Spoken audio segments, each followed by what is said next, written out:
கர்த்தருடைய நாம மகிமைப்படுவதாக. நான் உங்கள் சகோதரி மெசித்தவராஜ். கர்த்தர் இன்றைக்கு நமக்கு தருகிற வசனம் சங்கீதம் 115:12. கர்த்தர் நம்மை நினைத்திருக்கிறார், அவர் ஆசீர்வதிப்பார். இஸ்ரவேல் குடும்பத்தாரை ஆசீர்வதிப்பார், அவர் ஆரோன் குடும்பத்தாரை ஆசீர்வதிப்பார். இதுதாங்க கர்த்தர் நமக்கு தருகிற வசனம்.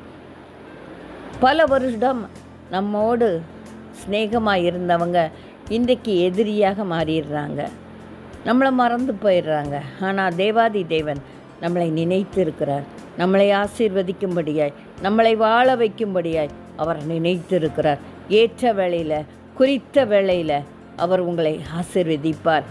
இங்கே கலங்கவோ திகைக்கவோ தேவையில்லை.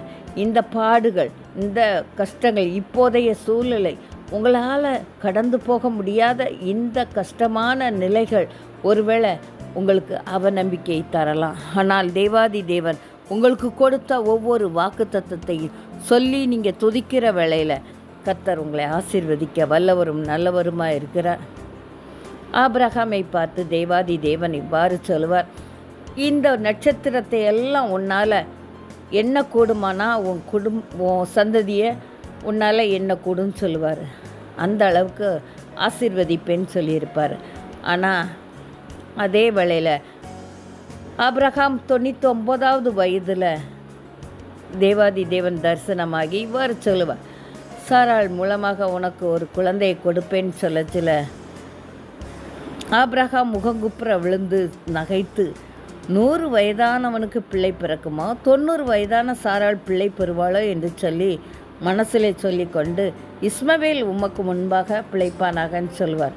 ஆனாலும் ஆண்டவர் உடலை, நான் கண்டிப்பாக சாராள் மூலமாக உனக்கு ஒரு குழந்தை தருவேன்னு சொல்லி அதே போல் ஒரு குழந்தையை கொடுத்து ஆசீர்வதித்தார். இன்றைக்கு நீங்கள் பல வாக்குத்தத்தங்களை கையில் வைத்து கொண்டு அதை வைத்து ஜெபித்து கொண்டு இருக்கலாம்.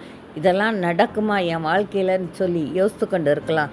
ஆனால் கர்த்தர் நினைத்திருக்கிறாருங்க, உங்களை ஆசீர்வதிக்கும்படியாக, உங்களை உங்கள் நிலையில் நிறுத்தும்படியாக அவர் கடந்து வந்து கொண்டு இருக்கிறார். தொடர்ந்து போராடி ஜெபிக்கிற வேளையில் நாம் இந்த ஆசீர்வாதங்களை பெற்றுக்கொள்வோம். அவர் உங்களை நினைத்திருக்கிறார். ஆமாங்க, உங்களை ஆசீர்வதிக்கும்படியாக அவர் நினைத்திருக்கிறார். கர்த்தர் தாமே இந்த வார்த்தையை ஆசீர்வதிப்பாராக. ஆமென்.